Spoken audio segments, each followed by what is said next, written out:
welcome back to CS Mentor. In this video, I'm going to be continuing with the next part of the chapter, and that is with the definitions part of this chapter. So, in this chapter, the number of definitions given to you are very small. Okay, you only have a definition such as public authority, you have record, you have information, and I believe you have two more, which is the definition of right to information and third party. So essentially only 5 definitions, all of which are fairly easy. So in this video, I'm going to be doing the definitions part of this chapter.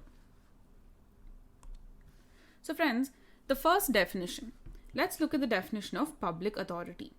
Now remember, we had studied in my earlier video that a public authority is the one who has to give the information. So this Right to Information Act itself involves getting information from somebody. So who is that somebody? It is that public authority. So for the purpose of this act, who is a public authority? The definition states that any authority or body or institution of self-government established or constituted by or under the Constitution, by any other law made by Parliament, by and other law made by the state legislature, and by notification issued or order made by appropriate government. Okay, so essentially this is a very wide definition. Means it brings everybody under the ambit of public authority. Why? Because the Constitution is a document. It is the highest law in our land. Okay, and whatever authority the Constitution gives, take for example the President of India, the Vice President, the Prime Minister, the GST Council, all of them are authorities formed by the Constitution, amongst a few. Over and above that, you have certain laws made by Parliament. Now, these laws made by Parliament will set up certain authorities to carry out those activities. So even they come under the definition of public authority. Now, any other law made by the state legislature, so that authority created by some law made by state legislature will also come under the definition of public authority. And any notification issued or order made by appropriate government. So if a notification issued or order made by appropriate government could even be something that's happened for like all of a sudden for the time being. Okay, even those authorities come under the definition of public authority for the purposes of RTI. Very simply put, you can just think of it as, see, the citizens require accountability. They require information. Now, whether this information is coming from one person or the other doesn't matter. It must come from any person who is in a government, who is a government servant. Essentially, they should be held accountable for their actions. And therefore, a public authority the definition of public authority must be, the definition of public authority must be wide enough to include everybody. This is the first definition. Now, the second definition is record. Now, this information can be in the form of a record. Alright, so what is the definition of record? Any document, manuscript or file, any microfilm, microfiche or facsimile copy, which essentially just means fax. Any reproduction of image or images embodied in such microfilm, whether enlarged or not, which basically means it can either be like a photocopy or it can even be the negatives. Many of y'all may know that a negative will look something like this. Okay, and it is from these negatives that the final photo itself is made. So this is included in this definition. And any other material produced by a computer or electronic device, which basically means any electronic document. So any document, manuscript or file which is basically in physical form, any microfilm, microfiche or fax, any reproduction of image or images, whether in such microfilms or not, and any other material that is in electronic form produced by the computer or any other device.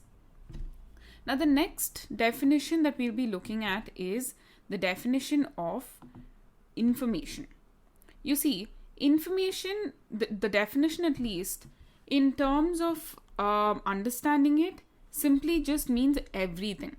Okay, whether it is a form, whether it's a record, document, memos, emails, opinions, press releases, circulars, contracts, reports, samples, models, data, material held in any other form. Okay, so information can be of any type. There is no requirement that information must either be in physical or electronic form.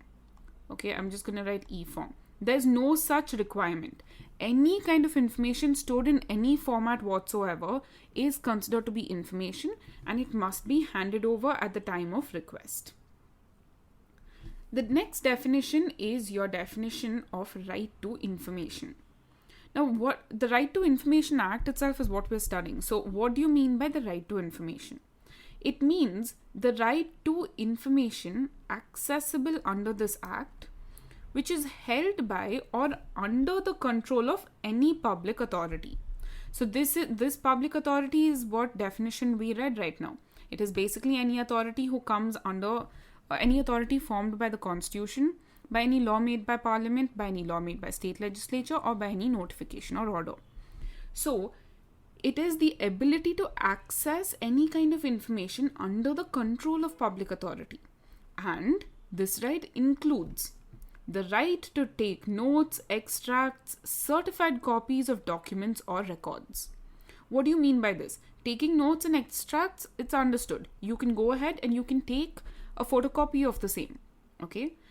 You can even take certified copies, which means you can go take a document from such authority and get them to sign the same thing by stating that they are in fact handing over this document to you. A certified copy holds a lot of value in court. The next one is inspection of work, documents, and records. So here you're not exactly taking a copy of the same, but you're simply inspecting those documents. Taking certified samples of materials. So any materials that any public authority might be holding, you can take certified samples of the same. And obtaining information in any form of diskettes, floppies, tapes, video cassettes, essentially in electronic form. Okay, so the right to information means and includes the right to get information from a public authority. But over and above that, you can also get information from the public authority in the sense that you can take notes, you can take extracts, you can take certified copies, you can take samples of certain materials, and if you don't want to take samples or even copies, you can even inspect the work and the documents. You can also take it in electronic form. And finally, the definition of third party. Third party means a person other than a citizen making a request for information and includes a public authority. So, friends, remember, under the RTI Act, only a citizen is allowed to make any request for information. Now, we will study this later on in this chapter, but only a citizen is allowed to make a request for information. So, simply put, a third party is any person other than a citizen who's making the request. And this even includes another public authority.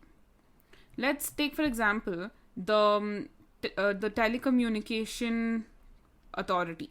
Let's say someone coming under the telecommunication sector requires information from the electricity board.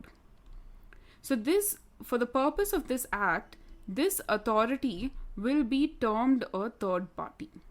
Why? Because one public authority is requesting information from another public authority. And in this law, only a citizen is allowed to make a request. Is this telecommunication authority a citizen? No, it's not. It's just an authority created by law. So essentially, the definition states that anyone other than a citizen, if they are making a request, then they are known as third parties. And this even includes another public authority making a request to another public authority. So friends, I'm going to end this video over here. In the next video, we are going to go ahead with the obligations of the public authority.